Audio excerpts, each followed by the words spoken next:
अगर आप मेरे चैनल पे नए हैं तो चैनल को सब्सक्राइब करना मत भूलिएगा। वीडियो को लाइक शेयर और कमेंट जरूर करें। मुझे कमेंट में बताएं आपको मेरी वीडियो कैसी लगी है। आज का हमारा टॉपिक है प्रेशर अल्सर्स।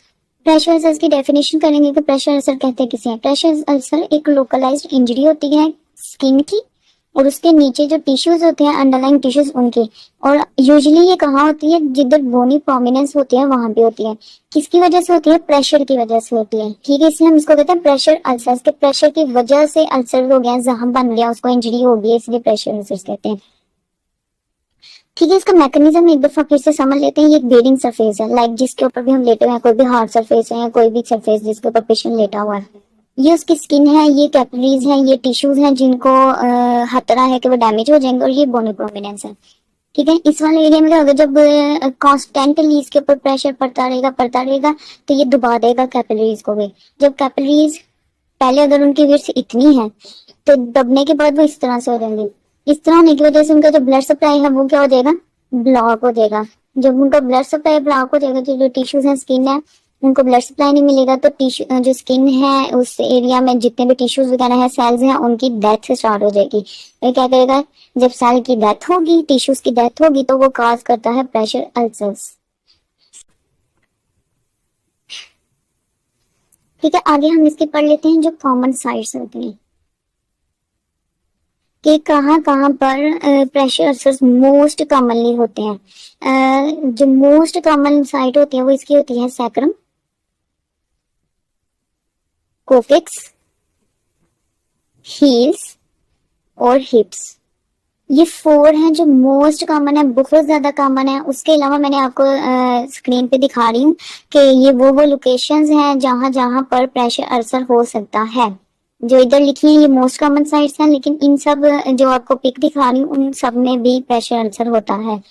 ठीक है, उसके बाद एक और आपको जो है इमेज दिखा रही हूँ स्क्रीन के ऊपर, वो देखें, ये भी प्रेशर अल्सर की साइट्स की इमेज है, लेकिन इसके अंदर उन्होंने डिफरेंट पोजीशंस में बताया है कि जो प्रेशर अल्सर होता है वो अगर सीधा लाइन पोजीशन में हो तो कैसे होता है, सुपाइन में कैसे होता है, प्रोन में कैसे होता है, और साइड लाइन में कैसे होता है। ठीक है, तो अगर आपके वाइवाज में आपसे पूछा जा सकता है कि अगर पेशेंट सीधा लेटा है तो तब कहाँ कहाँ पे चांसेस है अल्सर्स के, अगर वो साइड लाइन में है तब कहाँ कहाँ पे, प्रोन में है, उल्टा लेटा हुआ है तो तब कहाँ कहाँ पे चांसेस होते हैं। ठीक है, उसके बाद वापिस आ जाए इधर, हम देखेंगे इसके रिस्क फैक्टर्स कि कौन कौन से फैक्टर्स हैं जो कॉज करते हैं प्रेशर अल्सर्स। ठीक है, इसके अंदर आपने याद रखने हैं आई, इसके ना 5 आईज होते हैं।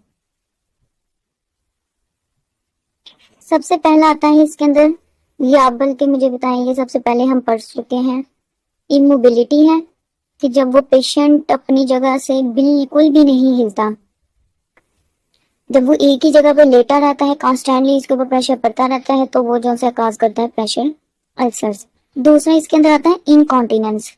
इनकॉन्टिनेंस इसलिए कहा जाता है कि वो पेशेंट जो जिनके अंदर जो से एबिलिटी नहीं होती कि अपने यूरिन वगैरह को वो ब्लॉक कर सके, उन्हें रोक सके, उन्हें कहते हैं इनकॉन्टिनेंट पेशेंट। इनकॉन्टिनेंसी होती है तो वो कहीं पे भी उनका जो यूरिन है वो किसी भी टाइम पे डिस्चार्ज हो जाता है, तो वो मॉइस्चर रहने की वजह से उनका एरिया गीला होने की वजह से जो है उनको चांसेस होते हैं कि ये प्रेशर अल्सर्स बन जाए वहां पर। सेकेंड वाला भी सेम वही है, इनएक्टिविटी है कि जब वो कोई भी एक्टिविटी नहीं करता, पूरा दिन वो एक ही जगह पे बैठा हुआ है या तो फिर वो एक ही जगह पे लेट गया हुआ है, जब कोई भी काम नहीं करेगा तो लगातार एक ही जगह पे प्रेशर पड़ता रहेगा और वो काज कर देगा उसको प्रेशर अल्सर्स। इसलिए अगर हमारा कोई भी पेशेंट है, अगर उसको कोई भी डिजीज हो गया, स्ट्रोक वगैरह हो गया, वो हिल नहीं सकता, तो इसमें प्रिकॉशन ये की जाती है कि उसकी थोड़ी थोड़ी देर के बाद उसकी जो जगह होती है उसको चेंज किया जाता है। जो नर्सें होती हैं उनका भी हॉस्पिटल में यही काम होता है कि थोड़ी थोड़ी देर के बाद उनकी जो पोजीशन है बॉडी की वो चेंज कर दी जाए। अगर उनकी पोजीशन चेंज कर दी जाएगी तो फिर लगातार प्रेशर एक ही एरिया पे नहीं पड़ेगा, तो उधर प्रेशर अल्सर होने के चांसेस कम हो जाते हैं। ठीक है, फोर्थ वाला हमारा पॉइंट है इम्प्रॉपर न्यूट्रिशन। जब उनका जो न्यूट्रिएंट है वो ही प्रॉपर नहीं लेंगे, इम्प्रॉपर लेंगे, तो बॉडी की जो नीड थी वो पूरी नहीं होगी, मसल्स वगैरह वीक होंगे, तो वो ज्यादा जल्दी जो है ना अटैक हो सकता है उसके ऊपर, वीक के ऊपर, तो प्रेशर से होने के चांसेस ज्यादा होते हैं।